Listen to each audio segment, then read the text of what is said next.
So this is not a rant at the devs video, but when you deliver 0 good exotics out of a possible 3 in a single season, somebody's got to stand up and say something. And if you don't know, now you know.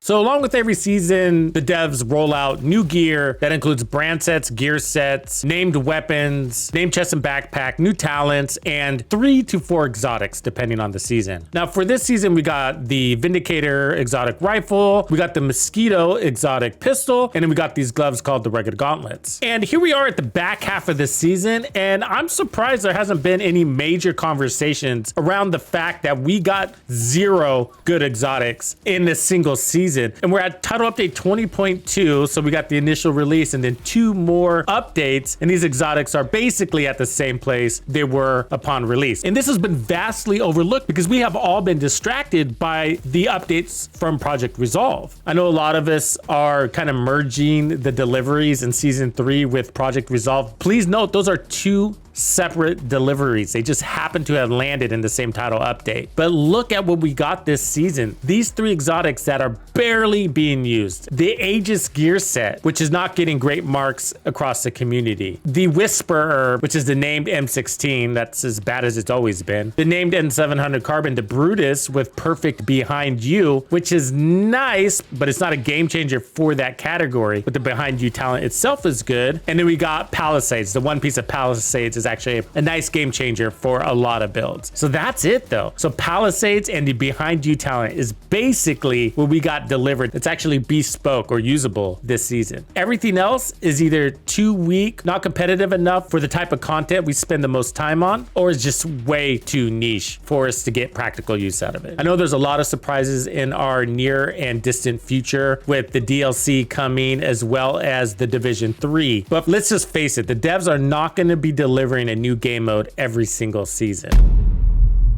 And this is an important detail because things have changed since the last product roadmap we have received. Originally, the plan was at the end of this season, we would be receiving the new DLC that would head us into Brooklyn. But that's been delayed largely due to Project Resolve. And we don't know the exact release date, but we do know it's going to be sometime in 2025. That means we have at least 2 to 3 more seasons that won't be seeing new game modes, as far as we know. With that being said, it's extremely critical that the gear sets, brand sets, exotics, and talents that we receive are on point. The gear drops are extremely important and a part of what is considered new content in the Division 2. New builds, new weapons, new gear in the Division 2 makes the content we're playing over and over again feel fresh because you're experiencing that content in a different way via the build. And so these weapons were demonstrated as part of the PTS. We don't have very many opportunities, so that's the big one to get that information to the devs. But all of that aside, I feel like the devs and the community are really far apart on what a good exotic is. So that's a really interesting thing if you think about it. How do we get on the same page as a community and get the devs' attention and get on the same page with the devs? But in early game, we were getting really good exotics. This has relatively been a recent phenomenon. There's been some obvious flops like the Sacrum Imperium. And how can you let that fly? It's been out for so long now. When did this come out? Season 11, I think? So year 4. And we're not talking about just like one person or a small minority not liking this particular exotic. We're talking global community consensus prior to release. Everybody said the Sacrum Imperium is really weak. It's really difficult to use. It has to be fixed. And then they let it ride from there. And look, I get it. Not every exotic is going to be a winner, or we may not always agree as a community which exotic is good and which one isn't. But what's interesting is the timing of this all,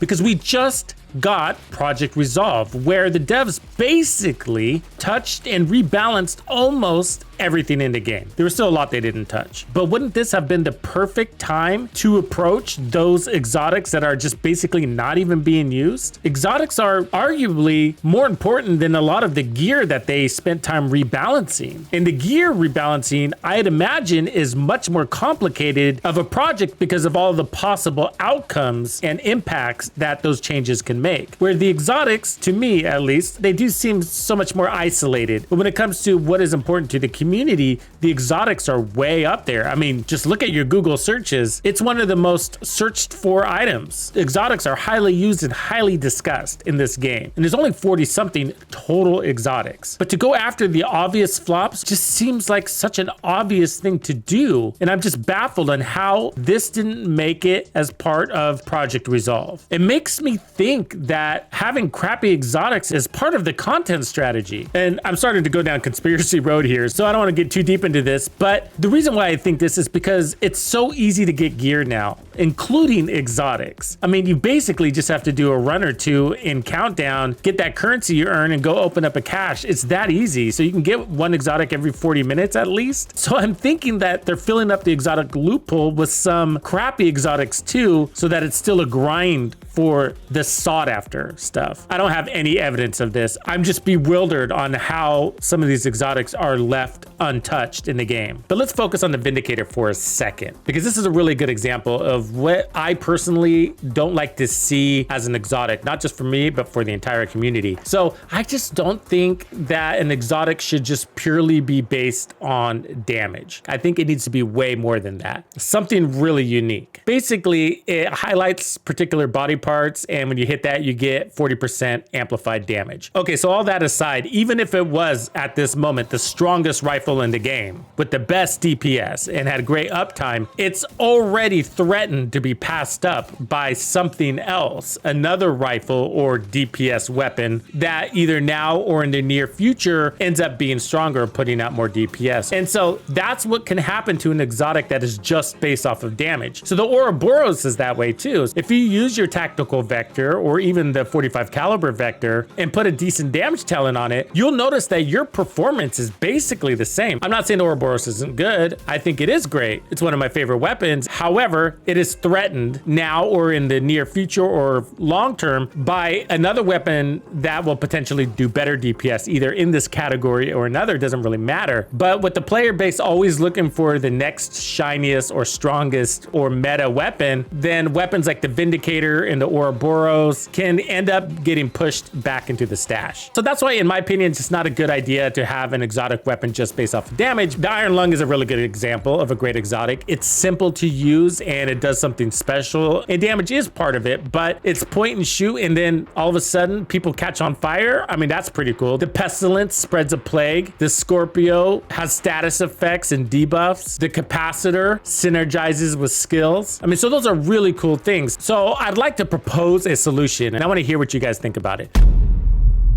So you might be wondering why console players can't participate in the PTS. That's because Microsoft and Sony need a lot of heads up time to approve the rollout for that PTS on the console. And the devs don't have that kind of lead time in their production schedules. So it is what it is. But the reality is that means the greater portion of the Division 2 community is not providing feedback on these weapons. And the devs need more feedback because the feedback that's coming from the PTS and the PC community is apparently not enough.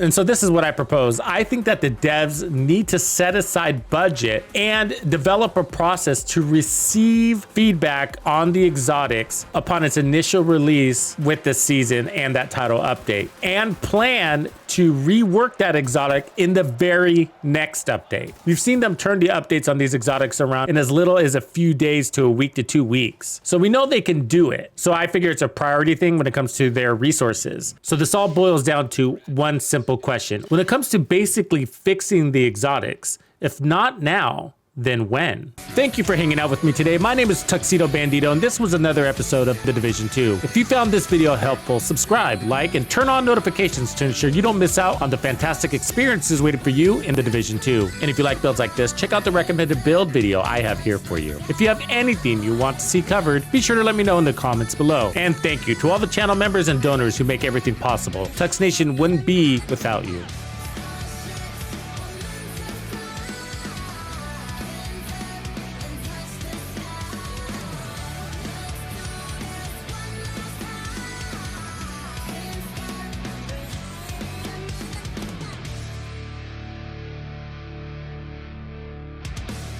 Follow me. I get it.